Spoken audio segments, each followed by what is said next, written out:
Many of the highly valuable materials on Earth are obtained through mining, such as gold, diamonds, rubies, and sapphires. But there is one that comes from an animal and is used in jewelry: pearls. They are obtained through a biological process that takes place in a peculiar mollusk, oysters. Although almost any oyster, clam, or mussel has the ability to form a pearl and doesn't do it very often, the true masters of this art are the pearl oysters from the pink tata family. In them, this process starts at an early age. They begin as tiny mollusks that lack a carapace, or with a distinctive shell we all know. As they grow, they produce a substance called nacre, which wraps them in a tough armor that becomes very rough on the outside due to sea erosion and gets covered with algae, but inside it is shiny and very smooth, making it easier for the oyster to live inside.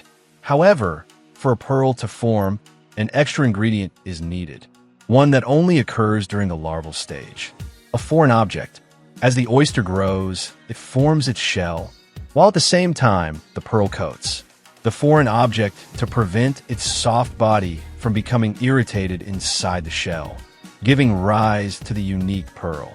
This pearl is ultimately made of calcium carbonate in the form of aragonite, the same material that makes up eggshells, and conchyolin, a protein complex secreted by mollusks, which forms the nacre. Popular belief says that a grain of sand is the foreign object, but this is rare. Typically, it is a parasite organic material or some tissue-displacing damage that gets coated. This can be considered an immune response, and it can take from 1 to 4 years to form. The color of the pearl is linked to the species, which can be observed by the color inside its shell. Not all are white. Pearls can be gray, blue, green, red, and even black. From this, pearls can be obtained in 2 ways: naturally, which command a higher price on the market, and cultured, which are the ones most people know. These are raised in captivity, and an irritating object, called a nucleus or graft, is introduced, triggering the same process as in the wild. To obtain this valuable object, the oyster must be opened, which causes it to die.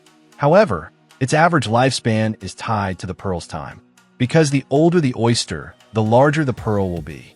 So they're sacrificed at the end of their life, their body used for consumption, while the shell is also prized for decoration. A very valuable object for human beings, produced by an animal, which can make you some money simply by eating oysters when you go to the beach. I hope you enjoyed the video. If so, give it a like and share it, so more people can discover this channel. I'll leave my social media so we can keep in touch, and through those, I'll make the relevant announcements about the channel. If you're new, I invite you to subscribe. And don't forget to leave a comment or any questions you might have. Thank you very much for watching this video.